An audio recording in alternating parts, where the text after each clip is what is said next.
Welcome back, my students. Today, we return to the universe of Project Morningstar. Today, we begin a series on an entity known as the Directorate, the unified armed forces of the hegemon of 1,000 worlds. In this first lecture, we will be covering the Directorate's early history. So sit straight, get your notes ready, and if you have not subscribed already, do that now.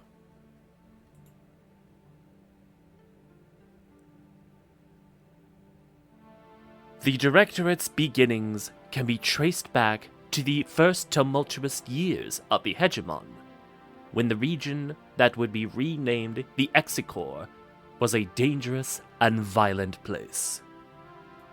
In the century which preceded the ascension of Dumo Ualos, there was a period of conflicts known collectively as the Dissension Wars.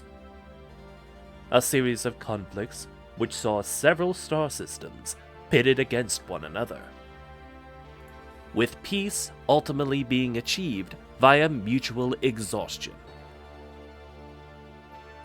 And from the hundreds of millions of veterans returning home, the Directorate was born. Now, the first consequence of the hegemon's rise was the immediate dissolving of the militaries of Jov and Vyaznar, which followed the announcement of the market's groundbreaking. The first regiments felt invigorated by new contracts and profit sharing, and under the first director, Setha Skitana, who had been a hero in the Dissension Wars, soldiers from both systems felt well represented. The woman in question, supported entirely by Dunmo Ualos, both politically and financially, would go on to quickly reorganize the branches of the military into three vital and distinct organizations. First, we have the Armada, which would take command of the protection of vital trade lanes. Second, we have the Army, the force that would go to fight on the ground and in the oceans of any world where they were needed. And finally, we have the Air Corps, that would connect the terrestrial to the void. Mass trader divines were contracted to train the first admirals of the Armada, while former Vayansaran, now Protean, generals instructed former rivals in the means of war. Other worlds, such as Xinjiang and Miklon, were quick to send their own populations in a growing sense of unity, as convoys from Job's 100 worlds arrived armed with the advanced technologies of the Yin. The fields of waste and abandoned derelicts which orbited the planet Aron were quickly modified with the help of Jov shipyards, and soon the major fleet headquarters of Tycoon was built. All of this, and so much more, came to be within scant fiscal cycles. And not a moment too soon.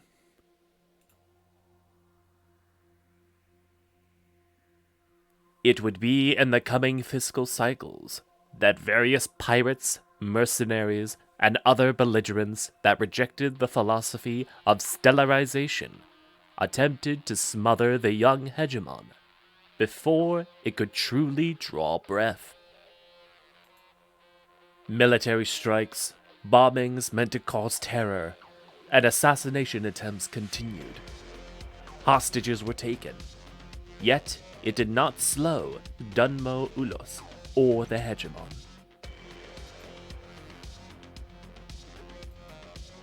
With complete and utter faith in Skitana's reputation for no quarter, Dunmo Ualos focused on the construction of the market, pouring every resource he could muster into a monolithic structure that would house the most comprehensive machine ever conceived. Meanwhile, he solidified the creation of the Summit Council to govern the economic development of both star systems, becoming the first elected speaker by unanimous vote. And his trust in Skitana would be rewarded, for she would go to use a combination of surgical decapitation strikes, targeted bounties, and overwhelming firepower against the strongest of the Hegemon's enemies in the Jov and Protean systems. If a faction would not submit to resources and credit vouchers, they would find the same opportunities offered to their competitors. The rules of war that she would follow and set would bring about the foundation of the Directorate in place for millennia. You can either get paid, or we'll pay someone to bury you. Within a decade, both Protea and Jov were declared safe for trade, paving the way for new colonization initiatives to worlds that had been lost during the Dissension Wars, or opened for new opportunities. And this came just in time for the proclamation of the opening of the market, with Ansible arrays pointed to every known star system. The declaration was made, the announcement given. The universe, under the rule of the Hegemon, was open for business. One of the first and most immediate systems to join the Summit Council was the Trappist system, which had benefited enormously from trade with Miklon for fuel cells. And a mere day later, the Jovian autocracy and the Yen Demarchy, the two governments of the 100 Worlds, formally joined. The Protean monarchy, the emergent government with the formal dissolution of the Vyasnad Empire, joined thereafter to great fanfare and timed announcements that maximized cultural impact. Over the coming fiscal cycles, the willing combination of wealth and influence without military pressure greatly influenced mercantile organizations for over 200 light years between each other. Membership to the Directorate tripled, and the military-industrial triplex formed, becoming a vast internal economy, providing Stratos Industrial and smaller corpos new opportunities for construction, seeing to the employment of billions. Though not everyone was pleased at such development, particularly when such a military buildup drew the attention of the Kantar Dominion, whose regent greatly coveted Vyasnad, now Protea, and, encouraged by his marshals, started a war with the Hegemon. The first Kantar vessels struck trade lanes between star systems and raided various trading outposts. Those who wore the Windrose sigil of the Hegemon were butchered, tortured, and executed publicly as a warning to other nations. The Directorate and Skitana prepared for their first true war as a result. The Dominion's military was a tested, vast, and lethal force, outshone only by the Regenium of Katreath, with whom they were staunch allies. The Kantari launched their first true assault against the Hegemon colony of Landfall, a world that shared its orbit between Protea and one of Kantar's 3 stars. The colonists there were massacred even after they pleaded for mercy. Images of their bodies publicly broadcast via Dominion outrunners that transmitted propaganda signals into the hegemon. These broadcasts were not prevented, even despite the Yintosh macro core's insistence that they could not so easily intercept them. But there was a reason that Dunmo Ulos did not intercept them. For by allowing them to witness the Dominion's barbarity, it only served to harden their resolve rather than break it. The shared tragedy bolstered the Directorate wherever they served. Their resolve hardened to not give one asteroid or outpost up without a bloody fight. This tragedy of landfall is still sung about in saloons, and many of the Directorate's first regiments wear memorial colors on their flags commemorating the event. And several Trappist religions canonize the victims, while Dunmo Ualos immortalize them on the doors of the market with a call: resist. The hegemon was as ready as it ever would be. The tributaries of the Directorate would weather every assault thrown at them, causing the Kanturian death toll to increase by a multiple of 10. But despite these setbacks inflicted, the noose still tightened.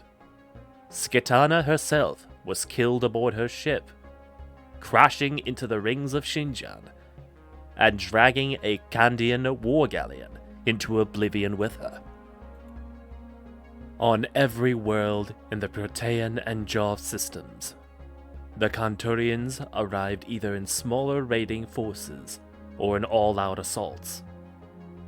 The hollow of Lunkara was breached, the inner city besieged. Over Georgon, crippled vessels fell out of orbit and into the gravity well of the parasitic black hole, still firing at one another even as they shared the same terrible fate. The paradise world of Cicatrice devolved into guerrilla warfare. Atomics were used freely on the dead world beneath Endiamon, while millions were thrown into the meat grinder along Makrob's ice trenches. But despite all that, despite every single loss, Protea held through the blood and sweat of the Directorate. And finally, Dunmo Ualos delivered. The Cantor Revolution, slowly incubated by the lower trade classes of the Dominion and financed by the hegemon, finally burst into action on every world in the Kanta system, eventually culminating in the execution of all three royal families of the Dominion. And with that, the largest population center in known space joined the hegemon, formally ending the war with the new revolutionary government recalling the Dominion's military. In 011-044, with the constellation of the massive new population, the declaration of the Execore was made and loftier goals were outlined by the Summit Council. The Kandian military, now known as the Compact, expanded the Directorate's numbers 1,000-fold. And it would go on to face all future enemies with the same steely resolve that they showed when fighting the Dominion. For they are the defenders of the hegemon's property and understand immediately the opportunity that comes from protecting the holdings of their patrons. They are the heroes of the shareholders and the future of every child's dream.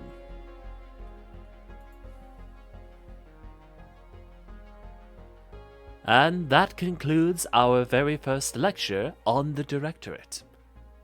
If you enjoy this kind of content, be sure to leave a like.